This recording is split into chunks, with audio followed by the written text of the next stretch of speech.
serious.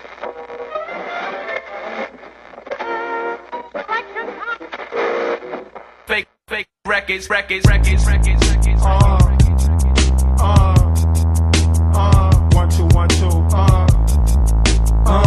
2 1 2 All I can say is this: the easiest way to avoid running with the cops is not to have a run-in with the cops. Okay. Meaning that, meaning that, as a general rule, you know, the virtually every immigrant community to the United States, I'll take as an example, virtually every immigrant community to the United States originally had lots of problems with the cops. The Jewish community early in the 20th century had a lot of problems with the cops in New York. The Italian community had lots of problems with the cops. The Irish community, the German community, the Hispanic community, virtually all of them, when they came to the United States, had the Asian community had significant problems with the cops. As crime rates decline in those communities, it turns out that the problems with the cops tend to disappear.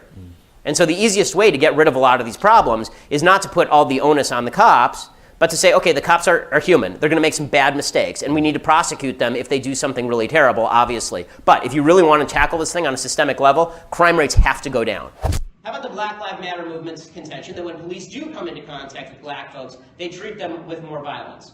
Well, that's nonsense, too.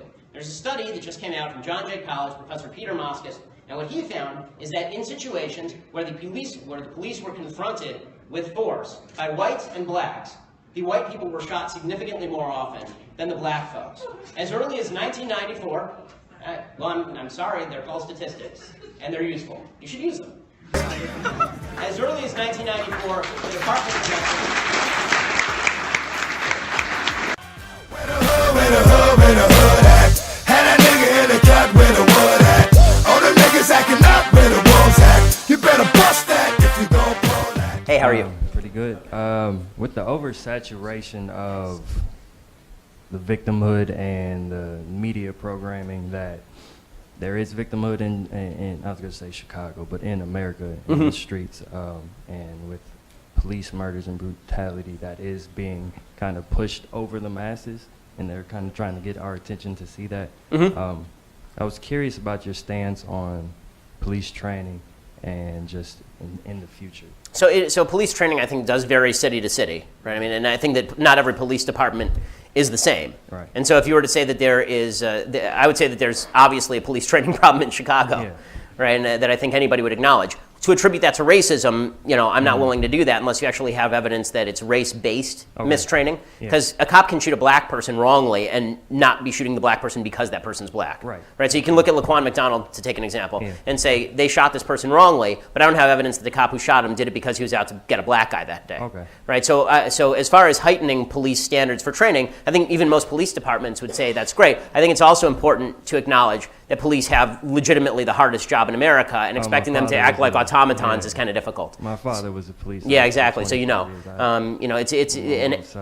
everybody I think it's very easy to second guess police officers. It really is, because we only see that one tape that comes out later. Definitely. But if you go out there every day not knowing if you're going to come home at night, then you'd be a little bit edgy too. So that's not to excuse bad activity. It is to say that we should, a lot of these circumstances are a little bit more fast and dirty than people like to acknowledge in sort of the world removed from policing. But yeah, I mean, listen, I think that most police departments would acknowledge that they have there's some bad apples. There's some people who can't be trained well. There's some people who need more training. And hopefully our police departments get better. All I can say is this: the easiest way to avoid running with the cops is not to have a run-in with the cops. Meaning that, as a general rule, you know, virtually every immigrant community to the United States, I'll take as an example, virtually every immigrant community to the United States originally had lots of problems with the cops. The Jewish community early in the 20th century had a lot of problems with the cops in New York. The Italian community had lots of problems with the cops. The Irish community, the German community, the Hispanic community, virtually all of them, when they came to the United States, had the Asian community had significant problems with the cops. As crime rates decline in those communities, it turns out that the problems with the cops tend to disappear. And so the easiest way to get rid of a lot of these problems is not to put all the onus on the cops, but to say, okay, the cops are human. They're going to make some bad mistakes, and we need to prosecute them if they do something really terrible, obviously. But if you really want to tackle this thing on a systemic level, crime rates have to go down. The fewer times you come into contact with the cops, the better off you're going to be safety-wise, because it just gives them less opportunities to make a mistake, which obviously they don't want to do either. Thank you for sharing. Thanks a lot. I'm curious to know your main objections to the libertarian ideology. In short, why conservatism over libertarianism? Okay, so this is a great question. So here's my view on conservatives and libertarians. I have a very libertarian view of government. I have a very conservative view of society. What I mean by that is that libertarians very often will say that social institutions that are conservative are not necessary. So a lot of libertarians are very anti-churches, they're very anti-kind of community organizations, they're very atomistic in their view of individuals. That every individual is their own island, and even leaving aside government, there's no reason to have religious communities because those religious communities are oppressive and all this kind of thing. My view of libertarian government is pretty much the same as the libertarians, which is the government sucks at everything and shouldn't be involved in virtually anything. I agree with that. I think that why I'm a conservative and not a libertarian is because I also understand that there's a social fabric that libertarianism doesn't tend to talk a lot about. And that social fabric only exists in the presence of common values that we all share. I say that those values should not be inculcated by government. Those values should be values that are held at the community level.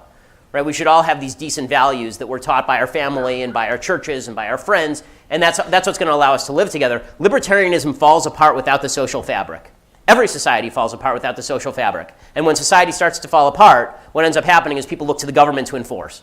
And so if you actually want a lasting libertarianism, then you need to acknowledge, and I think some libertarians do, but I think it needs to become an increasing thing, libertarians need to acknowledge the value of the social fabric, the value of social organizations, the value of churches, the values of the Judeo-Christian ethic that many of them don't acknowledge. And once that happens, then I think there can be a conservative-libertarian merger. And I think that that's where I hope the conservative movement and the libertarian movement go in the future, as opposed to the libertarian movement right now seems to be split between some people who agree with me and some people who sort of agree with the left on a lot of social policy, leaving aside government, just talking about kind of pansexual free-for-all in Ayn Rand land. And that's not something that I'm fond of. Ayn Rand is great when it comes to capitalism, and she's less good when it comes to her views of how social fabric is constructed. Okay, thank you. Do you mind if I shake your hand? Of course. Hey, thanks a lot.